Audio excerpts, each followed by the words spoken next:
The year is 1997. WWE gives us their 13th annual WrestleMania in the Rosemont Horizon, now known as Allstate Arena in Chicago. They have an attendance of 18,179, the buy rate 237,000. I look forward to talking about this WrestleMania here with my guys. You see this graphic, that is the main event. Sycho Sid against The Undertaker. Let me tell you guys something. This is the Big Pop 30 podcast. We're an audio podcast, but we also like to have a presence here on the YouTube channel. Please like and subscribe. Tell us what is your favorite match of WrestleMania 13. Chat with us. Let's put on this graphic. I'm one of your hosts. I identify as the Great Grand Slam Poobah, and I'm joined with the smartest man in the room, Rich Kings, and we have our favorite Mark wins. Show the guns, Mark wins. There we go. He does a push-up just to be fair, but he literally holds the record for most push-ups. Gentlemen, how the heck are you guys? Pretty good, pretty good. It's getting warmer outside, and I'm enjoying it. And I'm happy to be here to talk about WrestleMania 13. I look forward to hearing you guys' thoughts. Rich Kings, how the hell are you, brother? Not too bad. It's been a good solid week, so pretty good, pretty good. I love that. Usually we have Rich Kings running the fort, but I'm going to run the fort for tonight. So I'm going to try to do you justice, one Rich Kings, because you've done a phenomenal job on hosting here. Guys, I'll be honest with you guys. I've seen maybe 2 matches of WrestleMania 13 in my life. I've never watched a whole pay-per-view. And watching this, I was like, this was a fun WrestleMania. Like, not going to tell you top 5 or any of that kind of stuff, but I was thoroughly entertained as I'm watching this pay-per-view. I was like, man, there was just something so special about wrestling in the 90s. And I'm hearing these guys and they get slammed on the mat and stuff. And it was just something like, there was something I was like, man, you don't even hear that anymore. And maybe I'm overthinking it. But I can sit here and say, and I know we're going to give like results at the end when we talk about all the matches, but I can sit here and say I enjoyed this pay-per-view. I watched it twice. So I'm going to give you the floor first here, Mark, before we go and break down these matches. What was your thoughts about watching WrestleMania 13? It was an interesting WrestleMania, to say the least. There were, like, we'll get into it match per match, but there were some things that happened in this WrestleMania that I was like, there's a couple of things I was like, yo, they would never do that today. And then there's a couple of things where it was like, wait, they got away with that. Like that was the best we could do. But we'll get into each of those things. Like, did I enjoy the WrestleMania overall? I would say yes, but I'm definitely noticing my 2026 eyes. My 2026 eyes looking at this WrestleMania like, yo, this was interesting.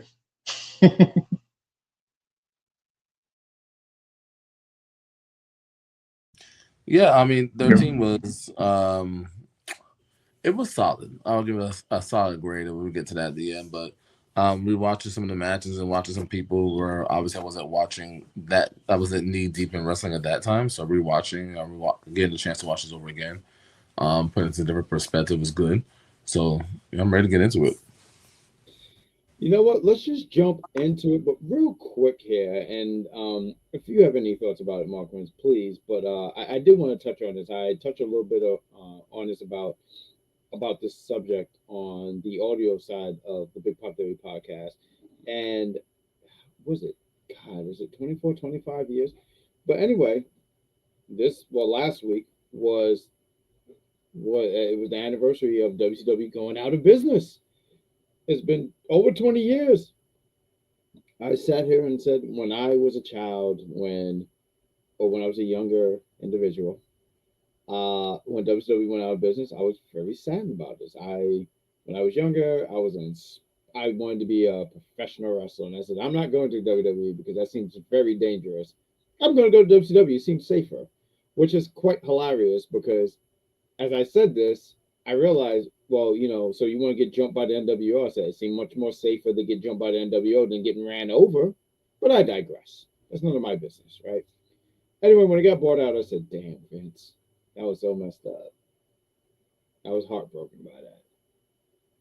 And I've listened to a lot of podcasts and they've given their feedback about it, and some of the stuff is like, as I listen, I'm like, and I got a point.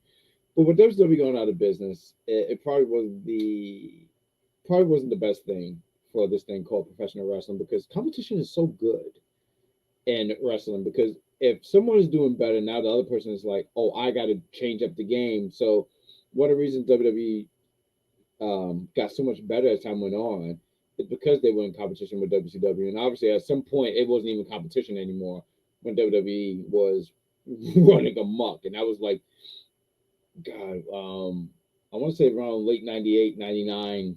It just, at that point, it wasn't even competition. It was one sided as hell. But WWE went out of business, and I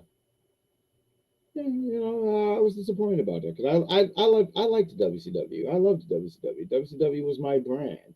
And eventually I hopped, like everyone else did, I hopped to WWE. But Rich Kings, I mean, you was watching wrestling at that time, but thoughts about WCW going out of business, and the effect that it might have had in wrestling for the last 20-something years.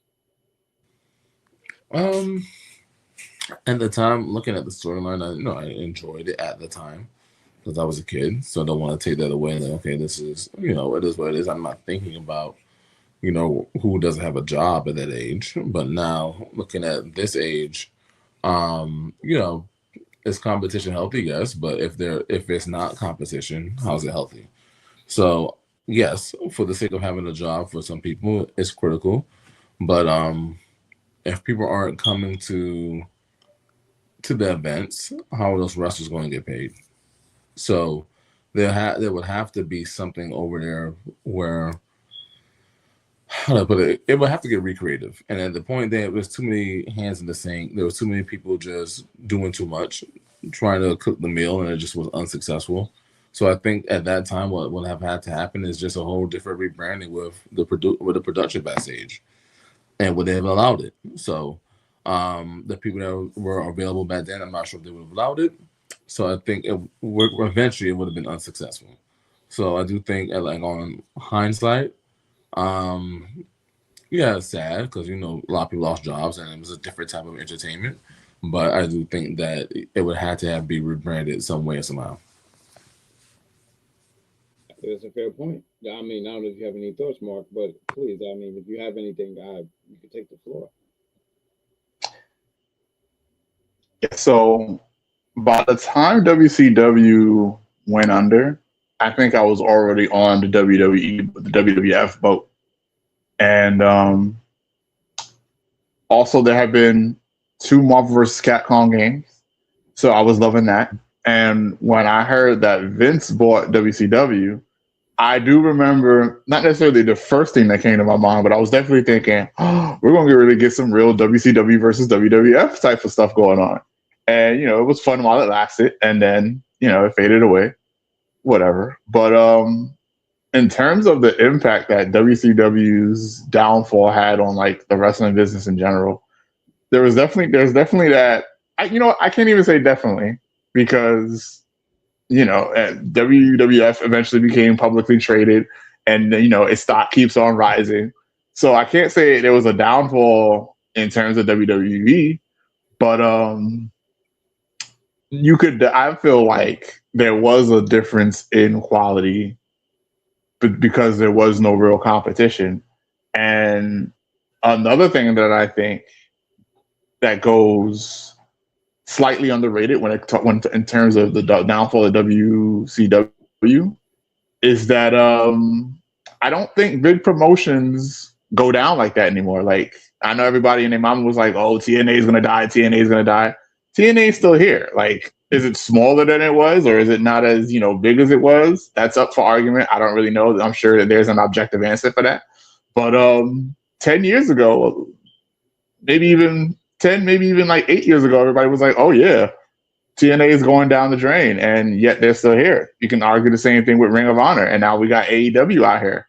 So, like, I think there is lessons to be learned from WCW's downfall, and I do believe that in some way, shape, or form, those lessons were learned because the lesser promotions aren't getting bought out like that. And granted, to be fair, there is the TNA thing. I don't have all the details on that because I know TNA and WWE got a deal or partnership. So I'm not 100% sure on the details on that. But other than that, I think, like I said, as opposed, it's better. I guess it's better to have a partnership than to just flat out not exist anymore. So lessons learned. Lessons learned. No, for sure. And that's I just wanted to talk a little bit about WCW because I was when I was younger, I was like, oh man, that's awful, and I didn't think about the competition level at the time and none of that stuff. But like, I just remember, man, I liked WCW as a kid, and I just wanted to talk about it because I felt like that was something so major, especially at our age bracket, right? Like we witnessed it, and it was like, man, that's crazy. So let's talk about WrestleMania 13. WCW was still around at this time. But let's talk about WrestleMania 13. We had 7 matches on the card. And let's open up here. We had this tag team match here. I had to make sure, I'm sorry, it's not as big as I thought it would be. And it's a little grainy. But I like it that it's grainy because it shows that this was so 90s. So we had a 4-way elimination match to determine the number 1 contenders for the WWF Tag Team Champions. Excuse me, folks. We had the Headbangers going against Doug Furris and Phil LaFar, the Godwins, and the new Blackjacks. I'm going to start off with you, Mark. I want you to take the floor here first about this fatal 4-way tag team match, and then I'm going to give it to you, one Rich Kings. So, what do you think about this fatal 4-way match? I guess it was like, it's a good energy starter, but I am of the opinion that if you're going to have 4 tag teams in a tag team match, they should be in the match. Like, because I think the Blackjacks got DQ'd, and then Doug and Phil, they got a count out or DQ. I'm not 100% sure.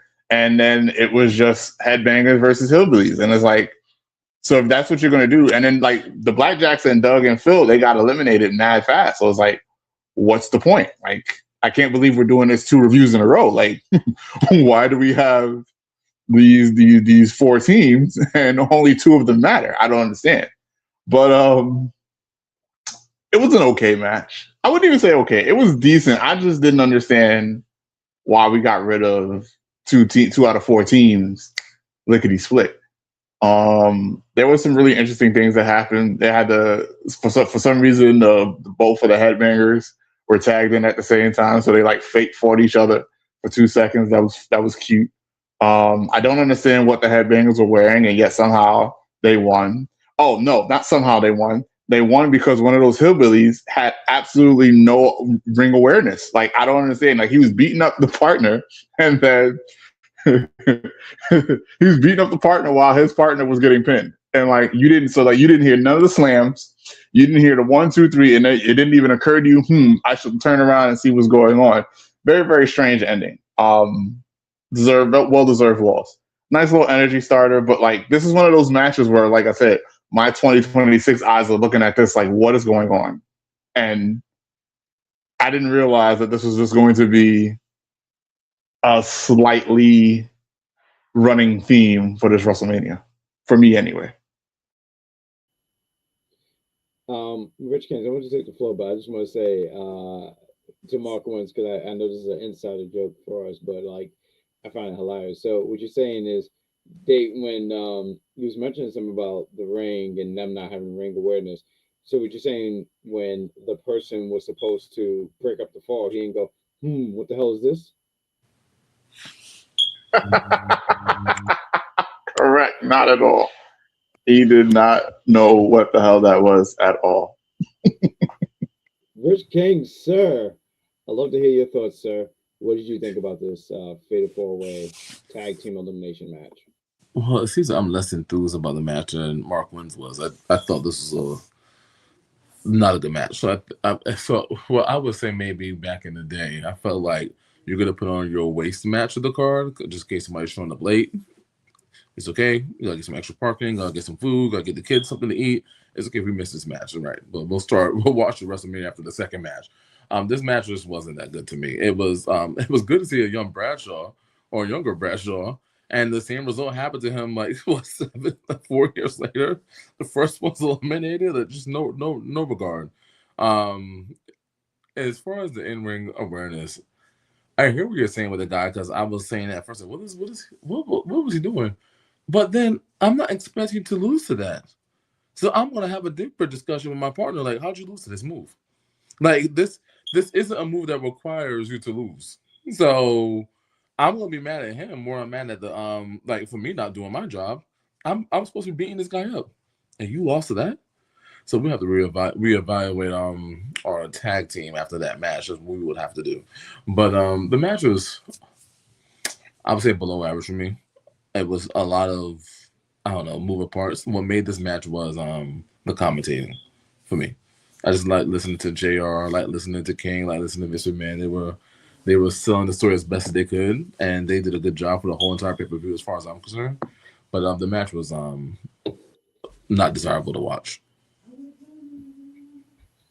You know, it's funny when you was talking about the announce team. I for a lot of the matches, I put King said this, King said because King is hilarious. Like some of the things that he would say cracked me up. There was some that cracked me up more than others, but I one of them I wanted to put here because I sat here and said, "Yo, Vince must have wrote this or something, or maybe Vince humor is just it doesn't take that much, right?" But King said something because he's talking about the headbangers and he's talking about their rock, they like rock music and all that stuff, right? So King says, because McMahon, he says something about McMahon. He says something to McMahon, and then he says, McMahon, your favorite rock band is Mount Rushmore. And I put Vince laughed. And I said, well, thank God someone laughed because no one would have laughed. This match, I'm indifferent with it. It wasn't a terrible match. It was fine. I think it loses points because of the double count out part. And matter of fact, when I watched it twice, because I didn't realize, like, oh, like this ended up being the headbangers against, I'm gonna say, the Godwins. And I don't know, like I thought nothing of it until when I watched it back. I was like, oh, both teams got eliminated. That's crazy. But it's crazy also too. It's amazing watching this WrestleMania. So for me, once again, did not watch this live in '97. Right, I'm alive in '97, but I didn't watch it. But I see a pre JBL. I was like, wait a minute, this is not this that's Bradshaw. And look, I remember Bradshaw on the APA and stuff. But at the end of the day, I identify him as JBL. This is a whole. It blew my mind in a way. One of the things I got out of this was the headbangers were very over. Of all the tag teams, they were very very over. But the hillbillies that came out, I'm not gonna lie, I kind of when the music came out, I did the dance. I did like this. I'm not. It doesn't take much to make me happy. So this match, I didn't hate it. These teams, I don't have an affinity or familiarity with them. Like if it was like the Hardy Dudleys as a Christian and all that stuff. But I thought this was a fun open. I thought this was fun. I thought it was cool. And it also made me says, "Oh my God, this is so '90s." Like when I saw the headbangers, I just said this screams '90s completely. Like it just screams MTV '90s vibe to me, and I loved it. I loved it so much. I was just like, "Oh man, something about the '90s wrestling in the '90s was just a special time. You had to have been there, and I was." So for you guys born in 2000. I feel sorry for you. But it was a great time. I thought it was a fun open. Um, it was cool. It was cool. Let's get into the next match here. And I'm going to open up with Rich Kings for this one. I look forward to hearing your thoughts about this one. We have a young Rock, and that's not a plug for his show, but Rocky Maivia going against the Sultan. He is managed by Iron Sheik and Bob Backlund. And before I give you the floor, what is amazing about that to me is I wasn't around. I was born in 88, so I wasn't around in 83, 84, no, the early 80s, right? But Iron Sheik beat Bob Backlund for the WWF Championship, and then Iron Sheik dropped it to Hogan a few months later, a few weeks later, whatever. He dropped it to Hogan. So when I see this, I'm like, why there? It was just amazing to me because I'm like, when you know that history, it's like, why are they now all of a sudden being like, we a partnership?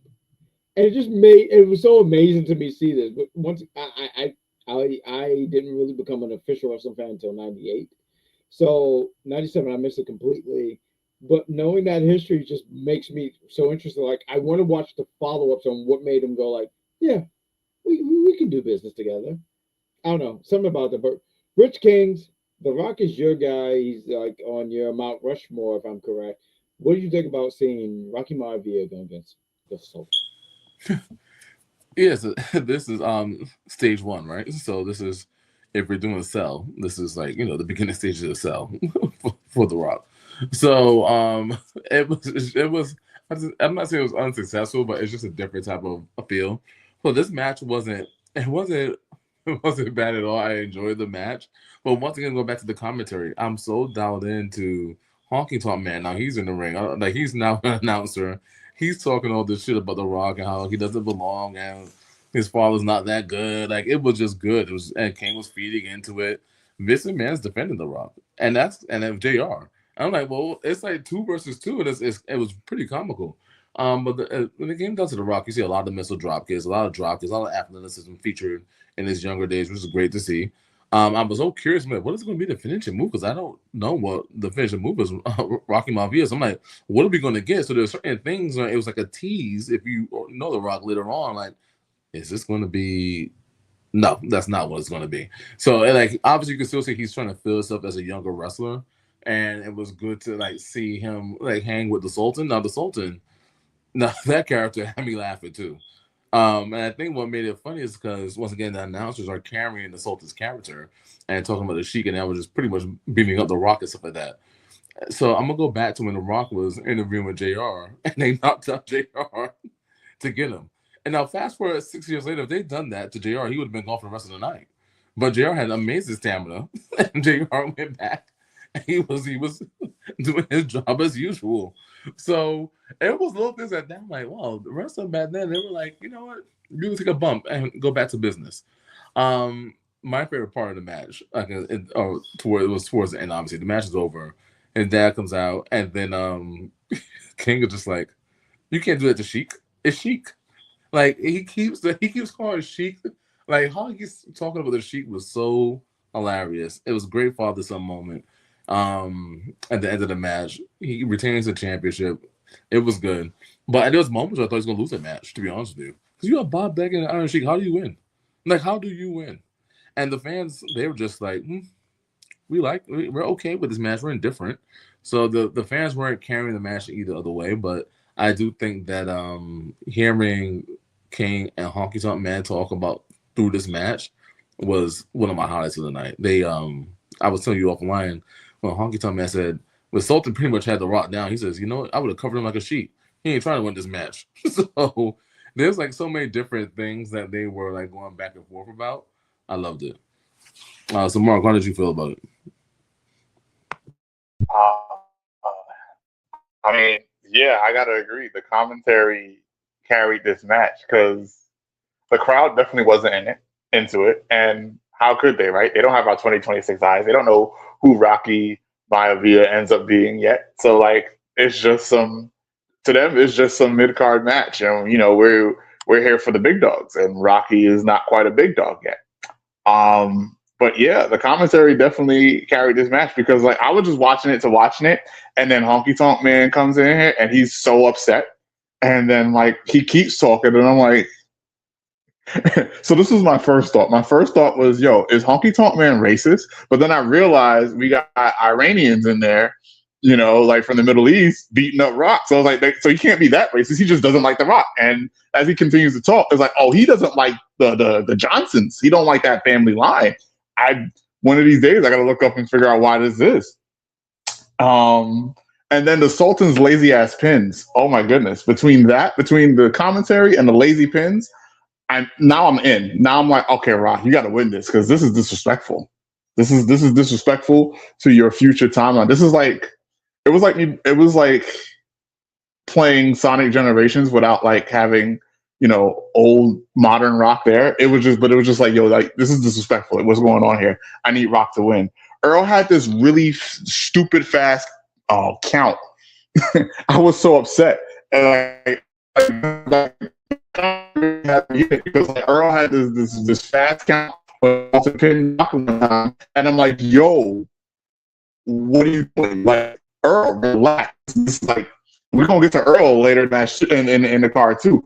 But man, and then it was really interesting because same thing trying to see what the finish is gonna be. Oh, it's just a roll up, not crazy. And I'm like, wow, a roll up. And then it continues, like they start beating up the Rock. Pops comes out, and then he gets cracked, but then the Rock is like, absolutely not. And you know, they have a nice, like I said, nice little moment. It was a pretty cool moment. I think I enjoyed. This is one of those matches that I definitely, my 2026 eyes enjoyed more than you would probably enjoy this in 1997 because you see all the history, and like it's really interesting hearing y'all two perspectives because I had an idea that Iron Sheik and Buckland will have beef, and now here they are. Now we hate Rock. Like, so yeah, really interesting match. I enjoyed this too. You know, it's interesting. So as I watched with anybody else say that? Okay, I think that's you, buddy.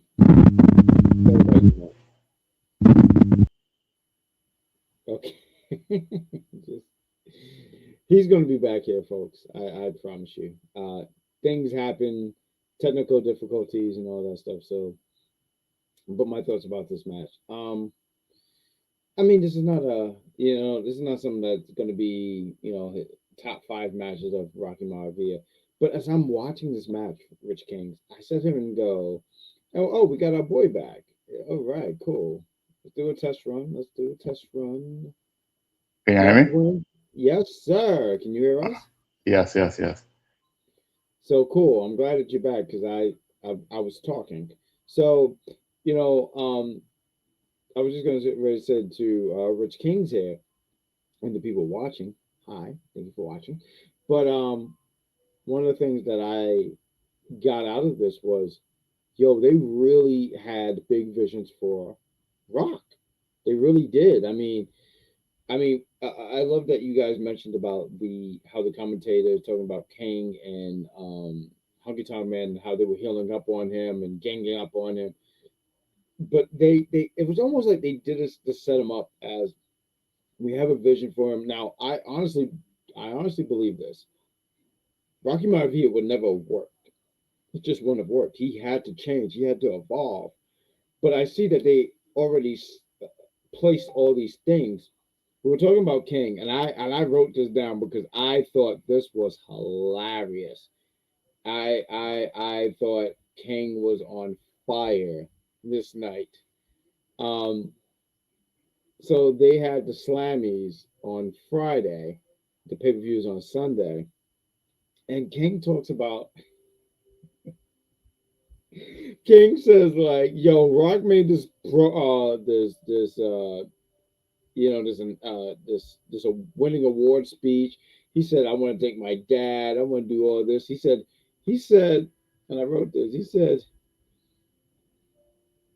He said that speech was so boring. Christopher Reed walked out.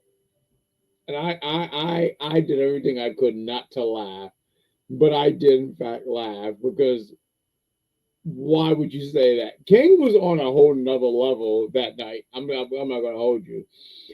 The match was fine. It wasn't anything where once again it's gonna be in his top five or anything. Let me ask you guys this: did you guys realize who the Sultan was? Do you guys know who it was? Rich Kings. That's Rikishi. I swear. Mark keep doing the Keenan gift. Although I think it's more like, but yeah, no, it's the Sultan because like I remember hearing about it years ago and stuff like that, but I still Googled it because I just wanted to be sure to make sure I was right and I don't say anything misinformation or anything like that. But yeah, the Sultan was him and the match was fine, and I thought the father and son moment was cool. I thought that was cool. That was fine. Even when Rock tried to do the thing like how Rocky did, like like that, the punch and everything. I was like, that's cool. But I think it's just so cool to see like a young Rock, and eventually, because like we know what he becomes. Obviously, 97, they don't know, but it's just so cool seeing it and see him. Um, become the great superstar that he was, and I'm glad that he did make a transformation and became what he has. So, and there's something fun about watching wrestlers in the beginning stage, and then when they do a transformation in a way, and they become a thing. Because like, I'm Rich King. I'm sure you can test what I'm saying here. But like I remember us watching SmackDown, and we saw a young Randy Orton in 2002. Same thing for Dave Batista, Brock Lesnar and John Cena, and it's something about when you see them and they transfer and they become these bigger superstars because they evolved. It's something magical about that. So people who watched in 96, 97, and they saw how The Rock grew to the superstar that he is I just think that's just so fucking cool in a way. So I just wanted to say here and say that. Is there any other piece I want to say here? No, it's not. So let's get into the third match here. And I'm going to start with you, one Mark Wins. We had Goldust coming out with Terry Runnels. I forgot her name here, so bear with me. She comes out and going against Triple H and China. Marlene, I think it was the name. I'm sorry. I know her as Terry Runnels, but I think at the time it was like Yeah, she went as Marlena in this match. Marlena, that's how you said it. Thank you. What did you think about this match? Because I know, like, one of our co-hosts is not here, and I wish he was because I know how big of a Triple H fan he was, and he would have loved to break down how great Triple H is. But Mark Wins, please take the floor, brother. This was an interesting match. Like, it was an interesting match because like Goldust and Hunter Hearst Helmsley, because he wasn't quite Triple H yet. They put on a little bit of a show. Like if I'm comparing this to like the first two matches, I think so far they had the match of the night, right? Like obviously there's more to talk about, but this was definitely one of my favorite matches. I think they really put on a show. They really went in. It had really good pacing, slowed down just right, and then China. I don't remember China having such a massive chin, like because she was just standing there all day, and they kept showing her, and all you see is a crimson chin, and I'm just like, "Yo, stop that! Like, why do you?" I don't understand what's going on here. And it was really interesting because like they had China out there, they had Marlena out there, and they were barely, if ever, a factor in the match for real, right? Because like the only time it was a factor was towards the very end where China's out here talking to Marlena, ain't really doing anything, just talking, and Goldust is like, oh, absolutely not. I gotta save her. I gotta save her from this monster out here. But and then that's when Marlena gets bear hugged to death, or near to death. And then, we see Hunter Hearst Helmsley hit Goldust with the pedigree to end the match. I did enjoy the match. It was a little cool match. If we're talking about the commentary again, we got these pop culture references that they were dropping that go way over my head. There was something that they mentioned about what do I got here?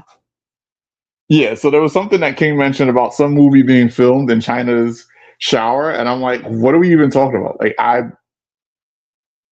commentary was probably that reference was probably fire, but because I noticed it, but I didn't know what was going on. So good match. Commentary once again, still doing his thing. This was my favorite match so far. It was a really good match. I did enjoy this. No, I would agree. This was the best match of the night. I'm gonna keep mine really brief here. My favorite part was the ending. So King of the commentary, I probably rewinded that part like 10 times because his laugh got me going. Like that laugh was just. I wish I had it for the show because it was so great. I'm about to pull it up. It was beautiful. Like I came to the ha ha ha. He was like laughing when she was getting barreled side to side. And then, because he was just destroying China all night. And then while she does some action, he's loving every bit of it. And then it was so distracting that I forgot Triple H was even in the match with a pedigree. It was just so good because they keep showing her getting ragged all side to side. And King of the End he's something else. That's why he's one of my favorites. He said, "Well, she jumped." What do you mean she jumped? And so it's just one of those things where he's just gold. But the match itself, Triple H, you can see why they had those matches in order. I think Triple H is definitely more advanced to the Rock at that stage of the game as Hunter Hearst Helmsley. I think that watching him in that match, you have a different appreciation, right? Different trajectory, and I think that he was just who could put on a good mid card. And I do think that he was good for this time slot. I do think that China just being there just added more to the persona. Because they were like, well, who is China? Is that a manager? Is that a boss? Like, who is she? No, it's a monster. Like, it's awful. But it was good. It was good for what it was. I think this was actually a very solid match. Like, I can understand what you're saying, Mark, where he's like, up to this point, match of the night, right? I can understand why you said that. You know, I know everyone's going to talk about Triple H, but I want to talk about Goldust. I want to take a different route.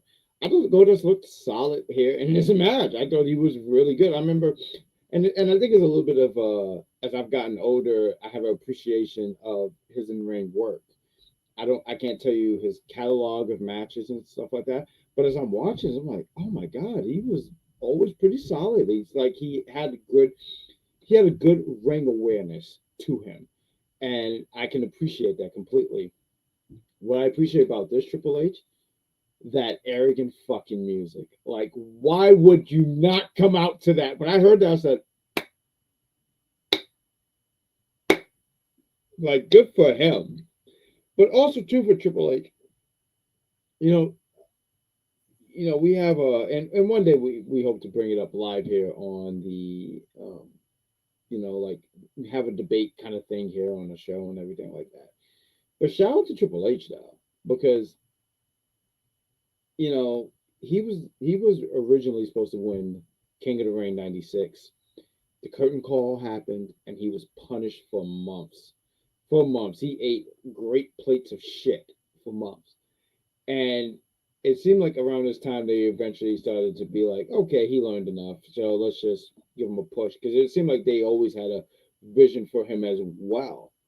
Maybe I don't know. People in '97 saw it, but I mean, obviously, I'm looking at like how you guys point out 2026 eyes.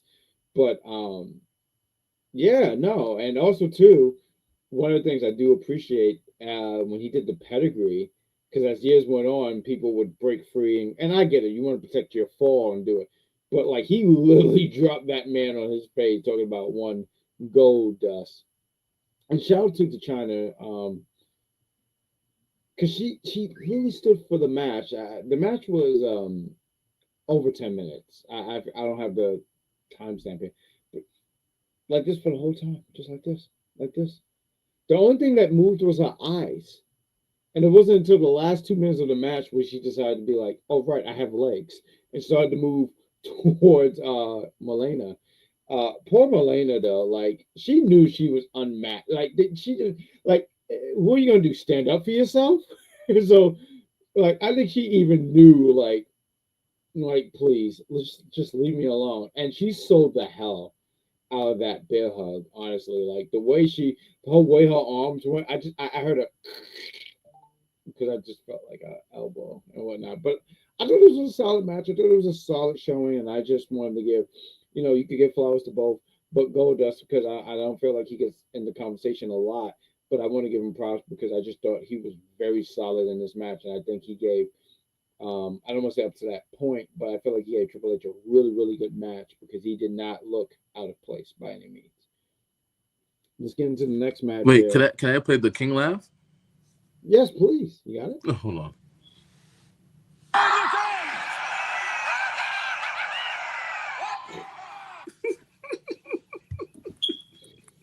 No, the King was on a whole nother one. Matter of fact, I'm glad that you said it because there was something JR saying. He made a joke, and the King said, "Oh, I'm gonna put my tie down because I feel so bad for you." Because he was pretty much saying, "I'm gonna tell on you, so China can beat you up." But I want to talk about a little bit about JR.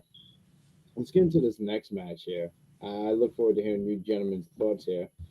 Um, right here, we had David Boy. Hold. Yeah, Davey Boy Smith and Owen Hart going against Mankind and Vader. And I was excited about this because I didn't know Mankind and Vader was a team. But when Davey Boy Smith and Owen comes out, JR gets up. Now he wants to be an announcer. And this man goes like, "Hey, Owen Hart said that he was the leader and he's smarter than you." And I said, "JR, this is why you got lit on fire. Like, why would you do that? What are you trying to accomplish here? What kind of diploma are you trying to get? Because right now it's coming off as idiot. Because why would you do that? I was so upset when he did that. And Owen Hart is such a gem. I want to go second on this one, so I'm going to give Rich Kings myself and then Mark wins. But Owen was so great. He said, "Stop it! You're just trying to trying to instigate stuff." And then David Boy Smith said, "I have two titles. He have two Slammies," and I loved how much Owen loved those Slammies. I love that so much. I sometimes tell people that if I didn't watch Bret first and I saw Owen first, I might be the trajectory would have been a whole different conversation. Truly. Because Owen had a lot of character. He had a lot more character than Bret. And now we're going to talk about Bret. I look forward to talking about one, Bret the Hitman Hart, because that is the GOAT. He's the GOAT! The GOAT! But let's talk about this match. I think I said for you one, Rich Kings, to take the floor here first. So, Rich Kings, what do you think about this tag team championship match between Owen and Davey Boy Smith going against Mankind and Vader time?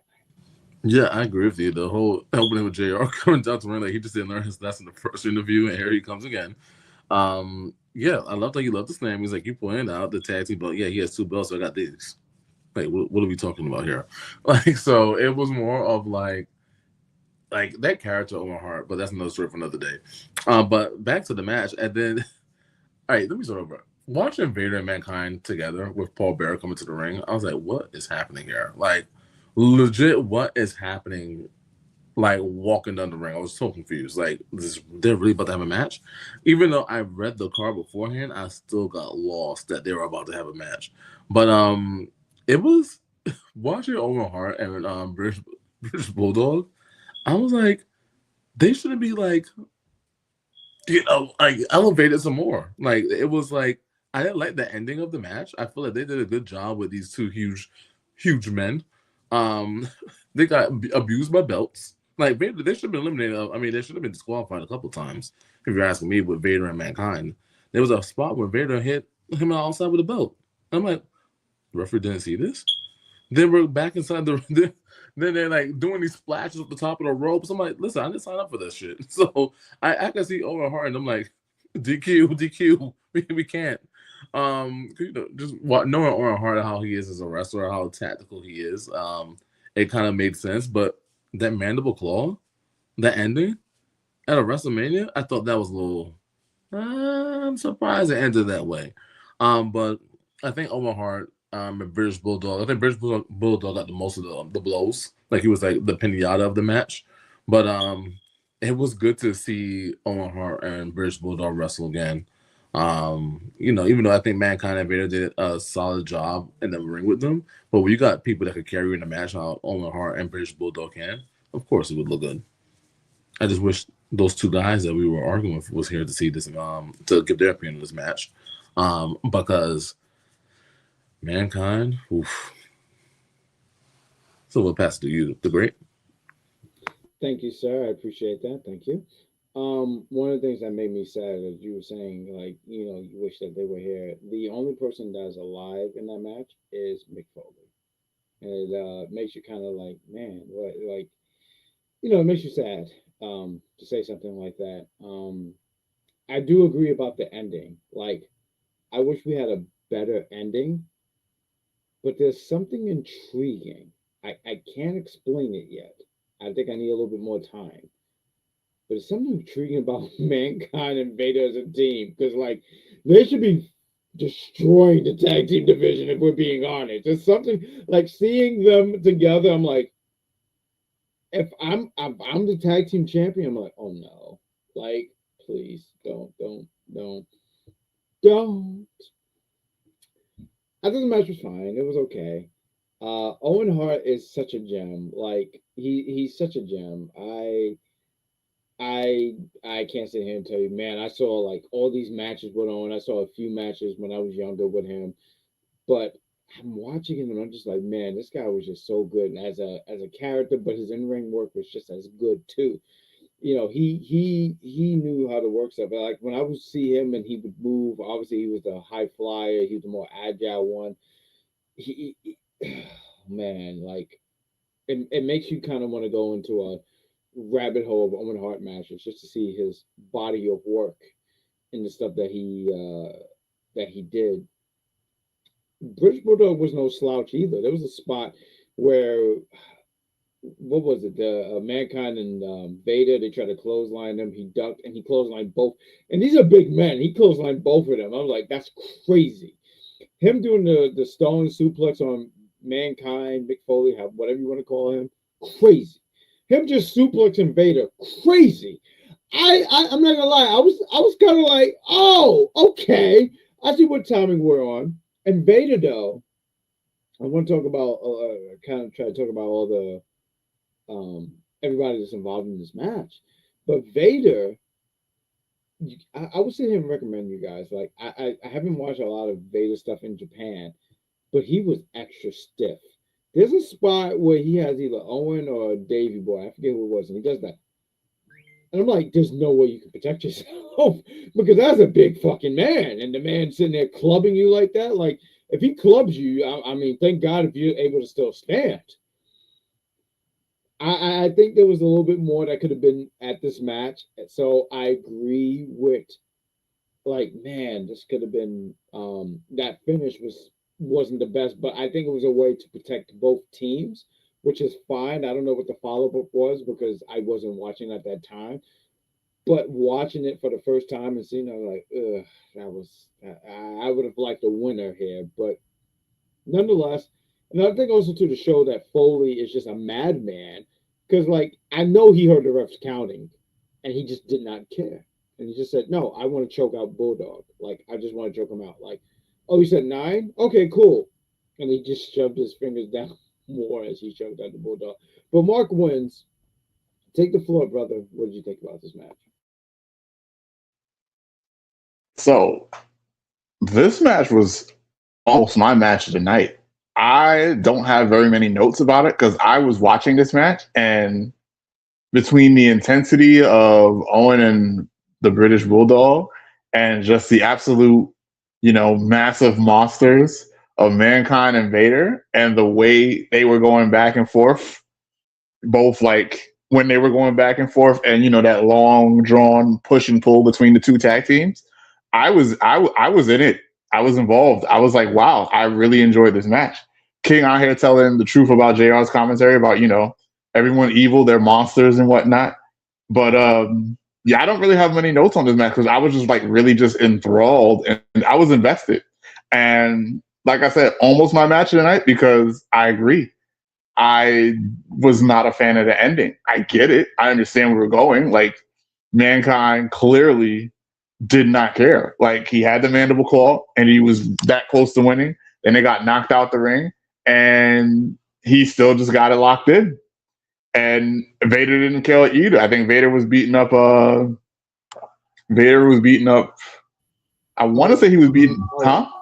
Okay, yeah. Vader was beating up Owen, and he didn't care either. And it like you said, I guess it was to protect both teams. You would have preferred to see a winner. But yeah, that ending is the only thing that makes it not match of the night for me. I can't lie. I really enjoyed this match. I really did. I do wish that, maybe maybe like Vader, tells Mankind, hey, relax, get back in the ring. And then even then it's only going to be a count out. But at least then we get a winner, if that makes any sense. Then the saga continues, a la Dragon Ball Z. Or, freaking Owen stops it somehow, and then that really then it becomes a little bit more legitimate where like, okay, if Owen beats up Vader and then he goes out there and then hits Mankind and it's still a count out, then it's like, okay, cool, I did it. Then it's a little bit more definitive.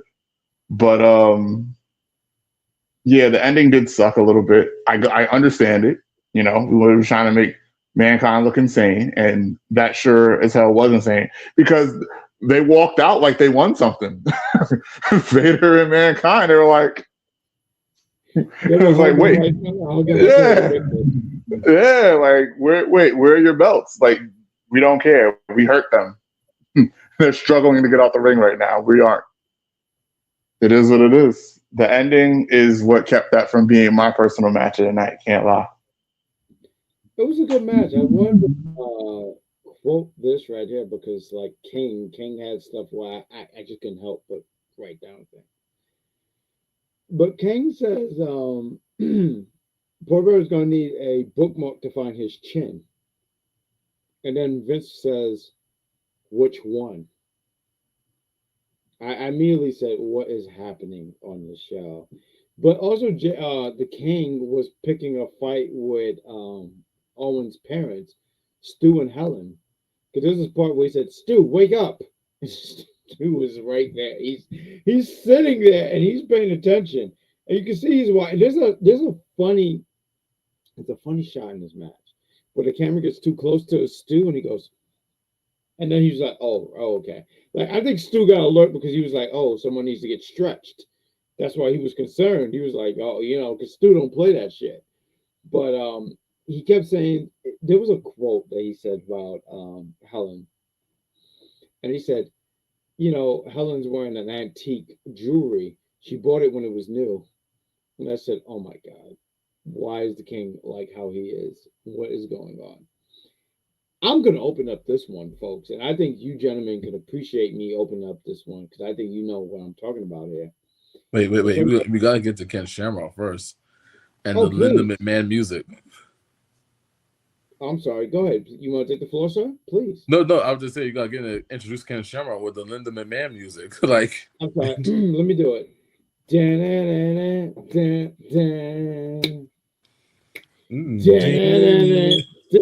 Like, did they just recycle that music? It was no, they did. Bad. That was like the WrestleMania theme for a minute. I don't know how long it. Why would they give him that? But yeah, I get it. He was so fucking disrespectful. But yes. Let's talk about this match here. I'm going to open up here, gentlemen, and I'm obviously going to let you guys talk here. But we have the submission match. Bret the Hitman Hart, the GOAT, going against Stone Cold Steve Austin. We have two GOATs going at each other.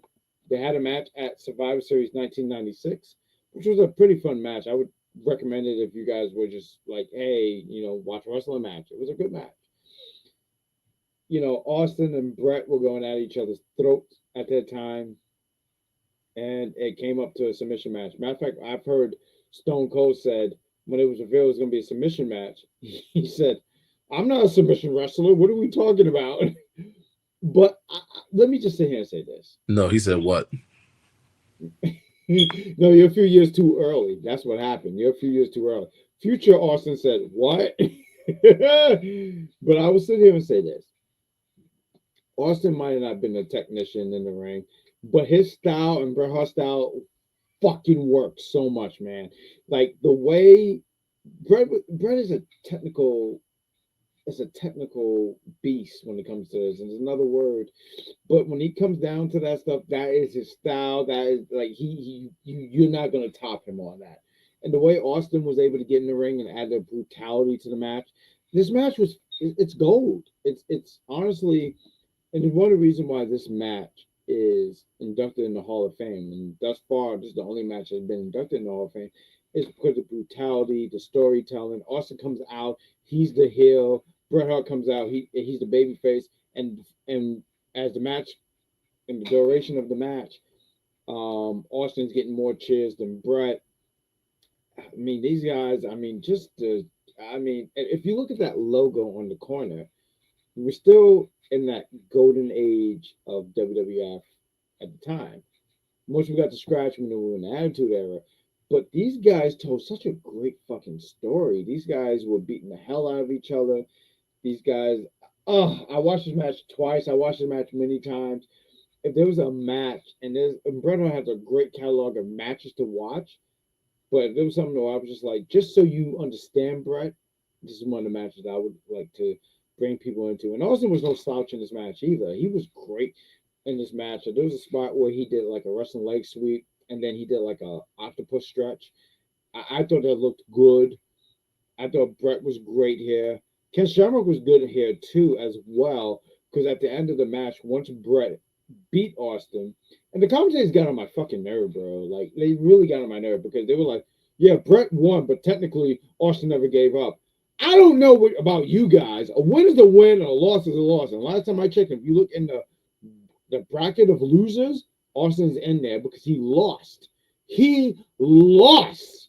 So every time they kept bringing up JR, nobody else, JR was going the hardest on this. He kept saying, well, technically Austin didn't give up. Technically Austin didn't give up. Well, technically he lost. It worked me so much. I was back in 1997.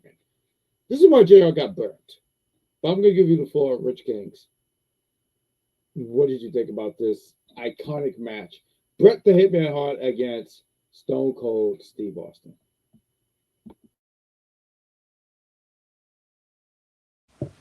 You said me? All right. So, I love an opening package, right?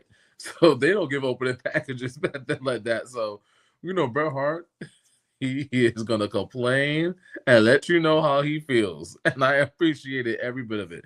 In case you didn't know, let me tell you, I was out for 6 months. I'm getting screwed. This happened, that happened. Here's the picture of the match, which is great. But Bret Hart, if you didn't I'll say this. I appreciated having back-to-back Harts and back-to-back matches because you had to listen. This is how wrestling goes. This is wrestling, not anything else. This is wrestling. He's so technically sound, and it's like if you want to teach, we have Tough Enough, also the dumbass shit that came up after. If you really want to watch wrestling and learn how to wrestle, you should watch Bret Hart. Bret Hart would teach you how to wrestle, how to be on the defense, how to make a submission. He's really a total package. The only thing Bret Hart didn't have for me is I know why you love him so much. One of the reasons why I don't for me is not it. It's because he wasn't as that mic work and that swag wasn't as much as I wanted it to be for an overall wrestler. But this match, like you said, I can understand why it was voted into the Hall of Fame. Austin, he brought the best out of Austin. And I think he brings the best out of people when you're in the ring with him. And this is clear. We all watch Austin matches.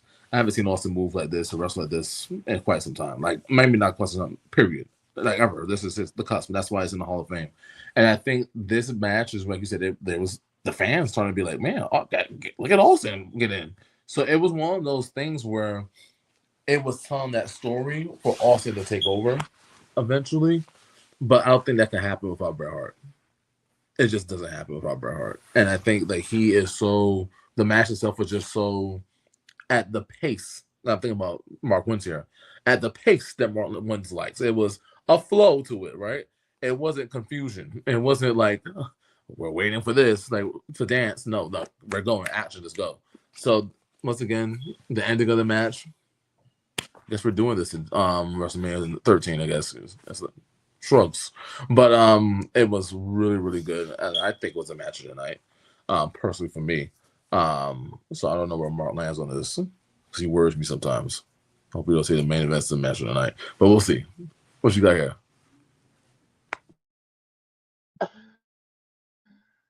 No. This will lead the match of the night. It's really interesting because I have heard about this match for years. And I think like my subconscious has surmised what the result was, but I never really knew for sure. Like I never really like looked into it, never really like whatever. So like this is my first time like actually sitting down and watching this match, and it did not disappoint. Like so the whole thing, I can't speak on, you know, the beef of Austin and Bret up to this point, right? All I see is the package. Bret was screwed, da da da da da. Cool, understandable. But the storytelling in this match in particular, right, where Austin's like, I don't care if I have a submission or not. You will not hear me say the words, I give up, I quit, I won't tap. And sure enough, he did not say the words, I give up. He did not quit. He did not tap. He only passed out after being destroyed, bloodied, bruised, thrown all over the ring. Not that he didn't get his licks in, because you know he got the stunner in, but a stunner is not a submission move. He tried a couple of his little wannabe submission moves, didn't work. That because you're going against the great Bret Hart. Austin tried a sharpshooter, and then it's funny because like when I see Austin try the sharpshooter and Bret rakes his eyes, in my mind, Bret says, "Nice try, asshole." But then here's that storytelling, right? Because now Bret goes for his first sharpshooter, and what does Austin do? Same thing, rake his eyes. Nice try, asshole. Like, oh my, this match was so good. Like, it was great. It was really great. I don't mind the ending. I understand why the great Grand Slam Pooba would be upset at JR for the rest of the night. Austin didn't give up. Austin didn't quit. Austin didn't give up. He passed out. That's also a submission. Okay, buddy? Like, that's why we had Shamrock from, what did they say? The Ultimate Fighting World. Ref this match. And, ref it properly. So, because he passed out. That is a submission. Game over. But it was a great match through and through. The pacing was wonderful. The in-ring storytelling, top tier. I understand why this match was inducted in the Hall of Fame. This is indeed the match of the night. I just want to throw out there too. So everyone is all like with JR and everything, right? Wait, Mark, go on mute real quick. Okay. How do I sound? That sounds better now. Okay. I just want to sit here and say, JR, and he kept saying, like, Austin never gave up, never Austin gave up, and all that stuff, right? Stone Cold stunned the ref. This is what you defend, JR. You defend crime. So good job, JR. His eyes wasn't open. No. No, stop it. Oh my God. Rich Cage, I feel like you have to know. I know Mark knows. I know you know, brother. I know you know. But that I was annoyed by this because they kept saying, and look, I get it. He didn't tap. I understood. But win is a win and a loss is a loss. That's what I've learned in life and whatnot. Who walked out with a belt? Let's talk about the facts. Who That's wants right. to put the belt? If I can use sports because I invented it, right? So like, oh, the Knicks lost by 1. Oh, so they lost? Like, what are we talking about? Yeah, it's a Isn't loss. A before B? 1 + 1 is 2? Maybe I'm in Bizarro land. Yeah. Who knows? Because right now I am worked. and I am not happy at all. And then once again, if I could say it again, when Kane burned JR, I call that justice. So let's move on because I'm in a jolly mood. Let's talk about this. This match was interesting to me. Rich Kings, I want you to open up the floor here. We had the Nation of Domination, NOD against LOD with Aham. I'm sorry, I feel like I'm saying this wrong, but Johnson. And I apologize because I do feel like I mispronounced this man's name, and I don't want to do that. But Rich Kings, I want you to open up the floor here. What do you think about this? Because I have a quote from JR, and it made me laugh. I laughed twice watching it. Oh, I guess you don't want to talk about it. So Mark wins. I'm going to give you the floor here first. Let's get him, give him a moment to recuperate here. But NOD against LOD, you know me. So what did you think about this six-man tag? So this was another match that was almost my match of the night, right? Like, we get it, boom. Austin and Bret is the match of the night. I want to make that perfectly clear. That is the match of the night. But the tag match before and this chaos after, oh my goodness. Like, this match, it was absolute chaos. We got botched pile drivers through the table. We got fire extinguishers all over the place. We got cameras not paying attention. The cameraman, and granted, the cameraman and the production are doing their best to keep up, right? But like, there was at least 2 to 3 different times where like the camera's on someone, and then you just hear you just hear the smack of metal somewhere in the background. Like, yo, what is going on? This match was absolutely ridiculous. And I loved it. I almost loved it. It was almost, once again, just another one where it's just almost my match of the night. And then like they bring out the noose, and I'm looking at the noose, and I'm like, what? This is another thing. We're not doing this again. Like, we're not doing this in 2026. And then we have like black on black noose action. Like, I think Farouk had Ahmed Johnson in the noose, and I'm like, yo, what is going on? Like. And then we had at one point, right? So boom, I'm looking at my notes here. So we had the botched pile driver that was supposed to put Farouk through the table, and Ahmed Johnson. At some point he's like, nah, he's got to go through the table, and he just picks him up and slams him through the table. The one thing about this match that I don't understand is I don't understand how Legion of Doom won. Like, my logical brain is not comprehending it, because they were getting jumped, they were getting smoked, and then all of a sudden, out of nowhere, I guess time ran out, and it's like, all right, wrap this up. We gotta get LOD. We gotta get LOD to win, because like there was a point where Ahmed's getting choked out. I think it was Savio Vega is his name that was choking him out on a noose, and then the camera's nowhere in sight. The camera's looking at something else, and then all of a sudden, the noose is gone. Like, and there's no logical reason, because I see Hawk dealing with something, and I see Animal dealing with something. How did Ahmed get out of the whatchamacallit? Nobody knows. We'll probably never know, other than it was time to win the match. And that's the only that's what ruined this match for me, because I don't get it.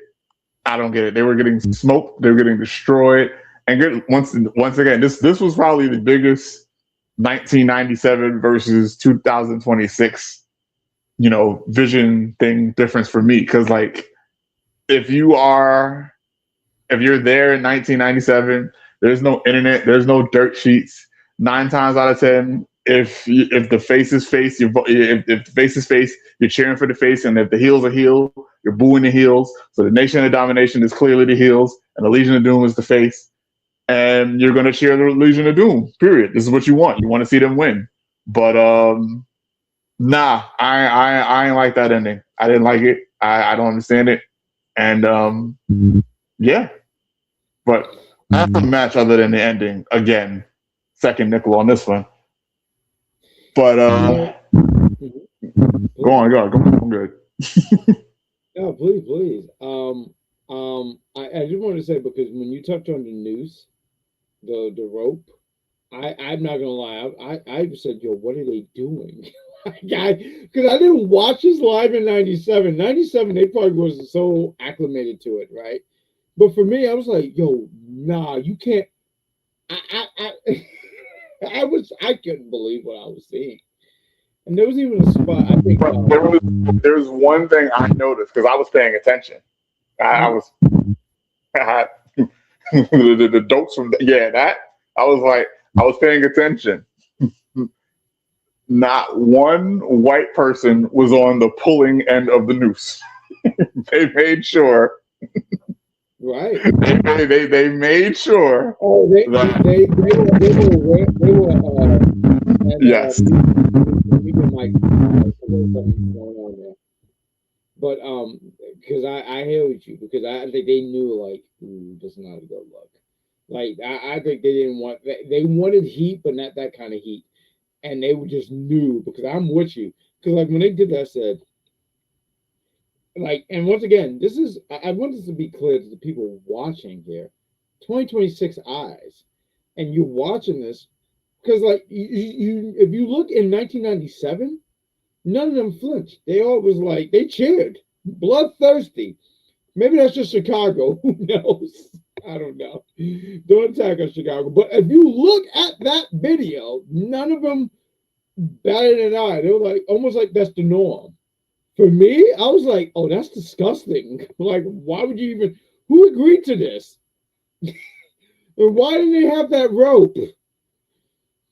This match, it was fun. So part of me, when I was watching this, right, and I think about the WrestleMania 18 review that we did, and we talked about placement of matches.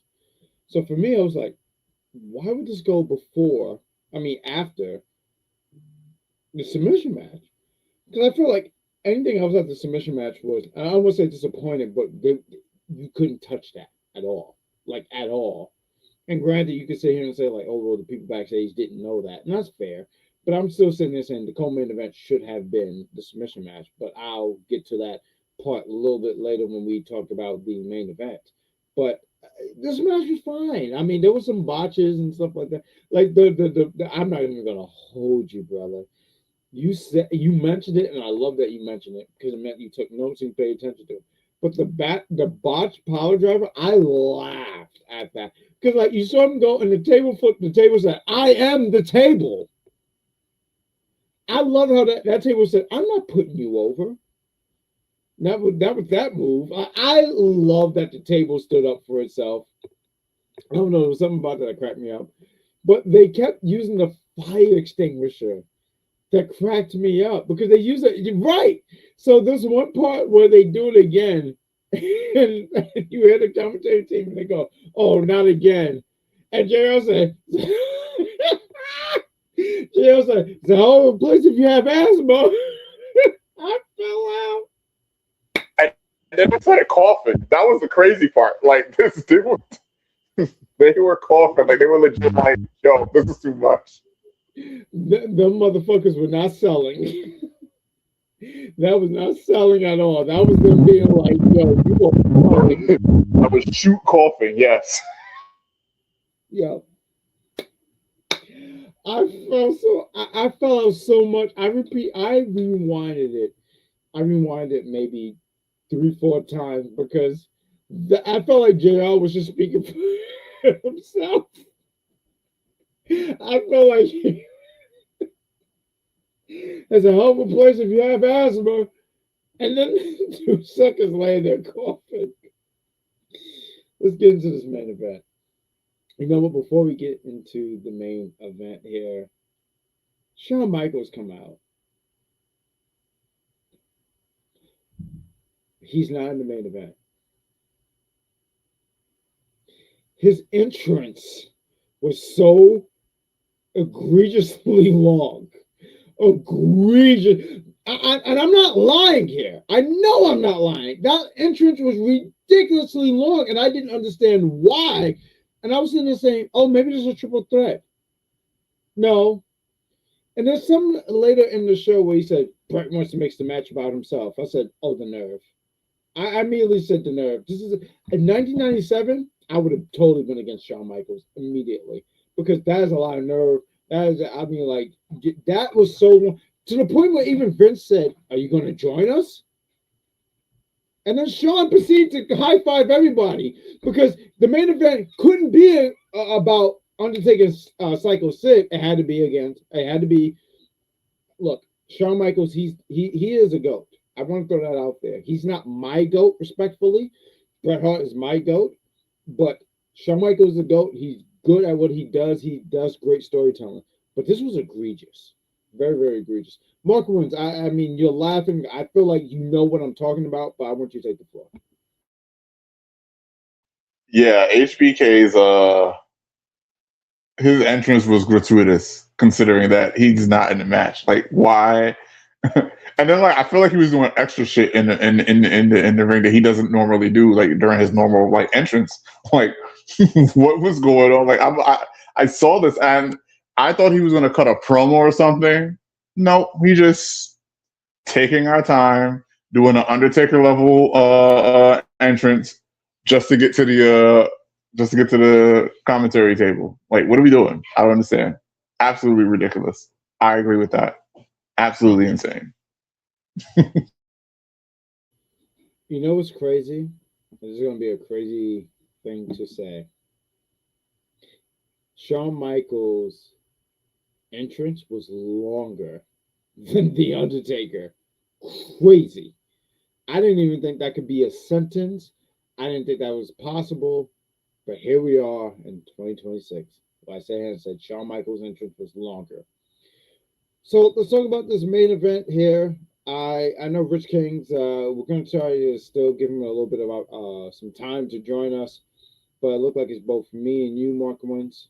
So let's talk about this main event here. We had Sycho Sid going against The Undertaker. Brother, I'm going to give you the floor here first. I'm interested in hearing your thoughts about this. What did you think about this WWF? We can say F. WWF Championship Match.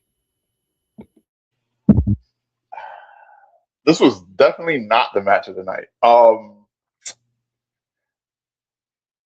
It wasn't a bad match. It wasn't the worst match on the card, but it was, for me personally, it was too slow, which makes sense because it's Sycho Sid and Undertaker. I didn't realize how big of a deal Sycho Sid was because he had his own custom pyro with the letters and whatnot. I was like, oh, okay, I see you.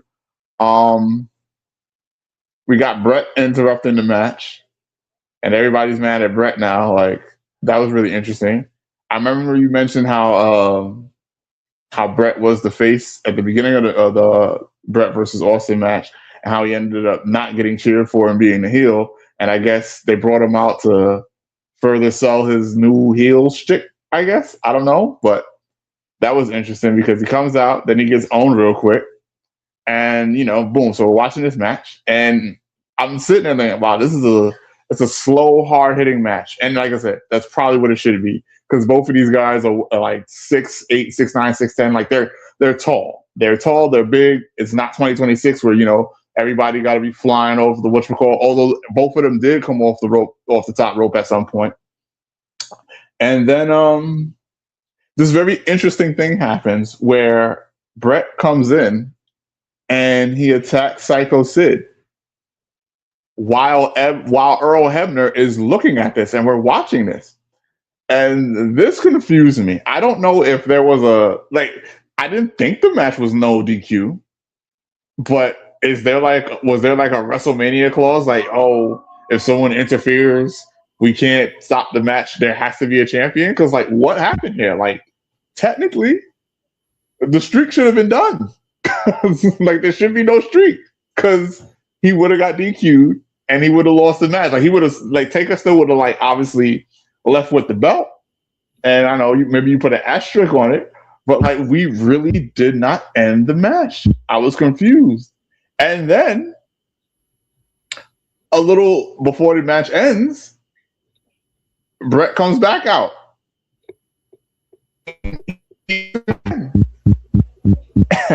And once again, Earl Hebner sees this.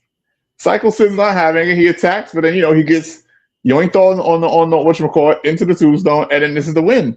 And I'm looking at the ending of this match, and I'm just confused because I'm like, with everything else, it's like, all right, boom, it's 1997 versus 2026. But I'm looking at this match. I did not like the execution of that ending at all. Like I did not get it with the Owen and British Bulldog versus Vader and Mankind. I kind of got it. I kind of understood where we was going with that. With the LOD versus Nation of Domination, I get it. It's we got all the chaos and we're wrapping this up. Whatever, because we want the faces to win. The LOD being the faces, but this felt like this was a poorly executed ending, and I can't imagine how you can defend it. Like I'm trying, and I couldn't figure it out. And it was already a kind of sort of slow match, and then this happened. I don't know. Made it a very underwhelming match for me. And I only learned this because of the commentary team. They said that both men wanted to make it a no holds bar match, so that's why it was kind of more leeway in this match. I do hear what you're saying about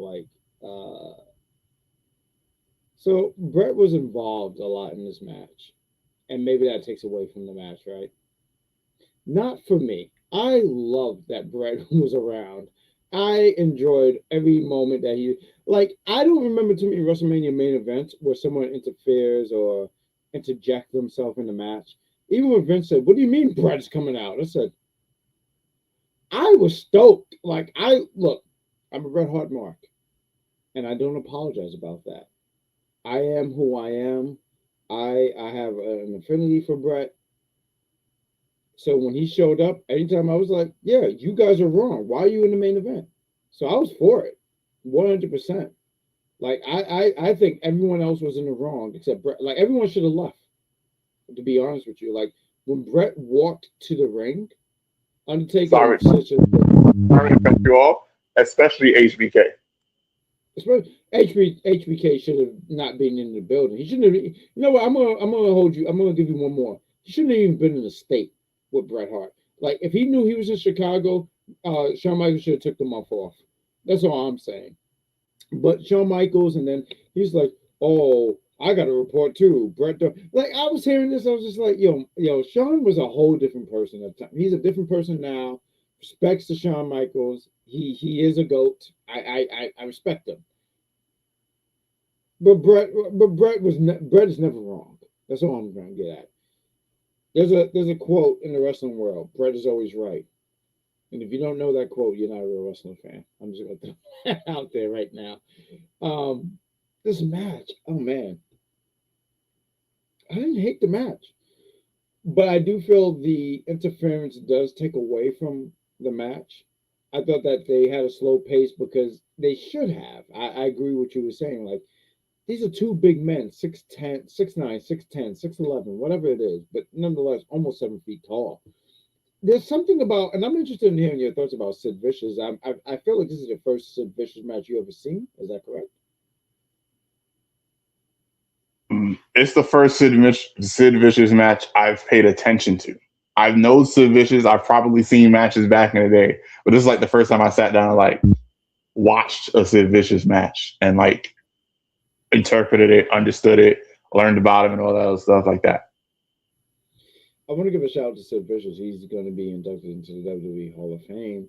I forget what wing is it and stuff like that, but shout out to him. I wish that he was here so he could do the when he is inducted. He gives a great speech. There was a promo earlier in the night And it's funny because you can see him kind of getting warmed up to it as they get ready to interview him, and he just yells and stuff like. There's something about Sid Vicious, and I got more familiar with Sid Vicious in 1999 when he joined WCW, so I missed this whole period of time and stuff like that. But nonetheless, there's something about him when I watch him, and they're saying the ruler of the universe and the master of the power bomb. Mind you, Vader did a power bomb. Earlier in the night, but yeah, it's almost like, yeah, that's a power bomb, but not a Sid Vicious power bomb. I hear what you're saying though. Like I hear what you're saying. There's something about this match where you kind of go like, this could have been better. I don't mind the slow pace because I don't mind different paces in matches because you need that. If every pace was the same, it would get boring. Um, and I was really looking forward to this match, but I didn't realize Bret interfered in this match, and I'm not blaming Bret at all. I never blame Bret. I blame Shawn Michaels. Um, I love that. I love the promo earlier in the night with Bret though, when he was like Shawn Michaels, and he talked about his foot injury, and he says he called him out. He's like, "Listen, boy, toy." He didn't even call the man by his name, and Shawn was like, "Ooh, I'm so scared." Yes, you are. You are literally trembling in your walking boot. I know that one, Shawn Michaels. Shawn, and look, Sid Vicious power bombed him because Sid Vicious got his just deserves. Because guess what Bret did? Hit him on the chair because he never forgot that. I love that Bret interfered in this match. Like, oh, this took away the match. Not for me. I enjoyed this. I enjoyed this like I enjoyed good oven pizza. Fantastic. You know what? You know what this was? This was pizza without anchovies, and I love that for me. Good for me. And that is the main event here. I know I'm supposed to talk about Undertaker and Sid Vicious, but why would I? Bret Hart was there. Bret Hart technically was a part of the main event. Like, no, sure, he wasn't a competitor, but guess who was in the main event? And guess who was commentating? Guess who was in the main event? And guess who was commentating? Everyone's favorite GOAT, Shawn Michaels. Guess who was about that main event? Bret the Hitman Hart. So when it comes to the conversation of who's the GOAT, I don't want to hear it. Please. You're embarrassing yourself. But go ahead, Mark. Would you want to say something? Uh, Not really. I do agree, like you said, you mentioned about not every match has to be a fast paced match, and I agree with that. It was just, I think, I think for me, what it was is like the three matches prior to this were just so they were just intense. They flowed really well. So like to come here, and that's not to say that this match didn't flow really well. It's just I think by this match, my energy was done. I'm like, this is not what I wanted to see. And then it didn't help that Bret interfered. You said it was supposed to be a no holds barred match. I kind of missed that. I guess that's what happened, and because that's why I'm like, what is happening? Like, why are we not even like referencing this? So I guess I missed that, which is a whole other thing. But I guess that does I guess that does like increase the rating for me now. Now that I understand like why nothing happened, because I didn't know this was a no holds barred match, even though they didn't really take it there. But yeah, with knowing that, I don't have an issue. I didn't have an issue with Bret interfering. It was just in my mind the execution was off because like what's going on. But if it's no holds barred, hey, that's what you get, Sid. You should have left them alone. Plain and simple. Like, why would you even put hands? And one of the things I do want to touch one more time because not even one more time, but one of the things I felt like I didn't talk about because I was talking about wrestling in the 90s and how much is a different vibe and energy, right? But there's a few times that they fought in the crowd. So now in wrestling, there's like a nice big space for the wrestlers so it can separate themselves from the crowd. But they were really they were really in the mix. They were really in the nitty gritty, if you will. And yes, there was security to separate the fans from the wrestlers, but still, they were right there. And it's so crazy when I was watching it, right? If I can just go back to the Bret Hart Stone Cold match, like they were really in the crowd, and I didn't even realize, like, man, they really put themselves out there because like you saw even the fans like touching the wrestlers and stuff like that. But it was just such a is the night wrestling in the '90s was such a different time. Like a few times where we've done stuff and talking about the '90s, and we grew up in the '90s. And for us, I feel like when we would watch it, we thought nothing of it because it just seemed like the norm. But watching it now, and I love how you always bring up in 2026 eyes because we're a lot older and we realize how things are changing. And you're like, wow, they did that? Like, it's crazy. And it's just, I don't know. I can't put it in words. But listen, this is the Big Pop Theory podcast. We reviewed WrestleMania 13, and we hope that you enjoyed this review. And please tell us what was your favorite match. What was something that was an interest to you of this event? Because I know there was interviews and there was all that kind of stuff. Please tell us what you thought about WrestleMania 13. And I'll sit here and say, I wish Rich Kings was here, and I know he'll be back for the next review. So shout out to one Rich Kings. Things happen, technical difficulties happen. Um, I enjoyed this pay per view. I guess out of five, I would give it a 3.5 out of five. I just thought it was good. I thought there was a lot. Yeah, sure, there was a lot of fillers and those things, all this stuff, but like I feel like it finished strong, nonetheless. So, Mark wins. What about you? I give it a three. Um, the matches, there were matches that carried this pay per view for me, and then there were matches that was like, why is this here? Or matches that was like, could have been better. But I give it a three. It once again, this is 2020, 2026 eyes looking at it. I imagine that you're watching it in 1997. It's everything you want to see. That's what like if I like if I'm watching it, I imagine if I'm watching this in 1997, I'm emotionally invested. I'm all in on all of these matches. Well, maybe not all of the matches, but I'm like all in on these matches, and I'm like, yeah, go whoever, and then I, boo you. It was an entertaining WrestleMania. I imagine like in 1997 it gets a higher rating, but from what I saw, best I can do is 3 stars. But that's also the worst I can do. I can't give it less than 3 stars either, like because it wasn't that bad as well either. Like everything overall was solid, but I just wish that certain things were done better. All right, all right. So, with that said, and I wish we would have had Rich King's thought process on it, but he'll be back for the next review because we're going to do another WrestleMania. We'll surprise you guys when that comes out here. I know what it is because we chatted about it. But with all that said, one, Mark wins. Thank you for joining me for this show. Where can people find you? Because you are doing some content creating, and I love that for you, sir. Brother, where can they find you? Yeah, you can find me at Legend Number M on YouTube. I have some Overwatch clips that I need to upload, but once again, I think like I mentioned, I low key need a new laptop. When I get a new laptop and I get a capture card, I think I should be having a whole lot more content. So just look out for that. Love that, love that, love that so much. The Big Pop Theory Podcast. We have a Gmail at the Big Pop Theory Podcast at gmail.com. We're on Instagram and Twitter. I know we're trying to get a little bit better at the social media aspect of stuff and whatnot, but please continue to follow the Big Pop Theory Podcast. We are an audio podcast as well. We talk about the stuff going on in today in wrestling, and we use YouTube to talk about retrospect of past pay-per-views and not even just pay-per-views. If there's a WCW Nitro, a Raw, SmackDown, WCW Nitro Thunder, hell, one day we're going to try to do some ECW content, which will be fantastic because I have no um, backbone and when it comes to ECW because I didn't watch ECW as a kid. But yet, nonetheless, I think that would be a fun review. Don't you think so, Mark Wentz? Indeed, to watch some vintage ECW sounds like a play.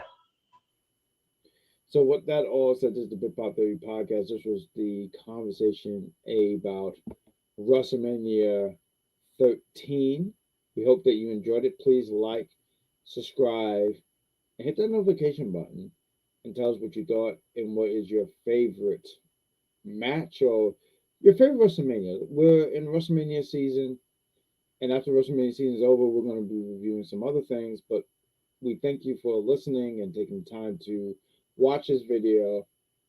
We hope that you enjoyed, and we'll see you for the next review.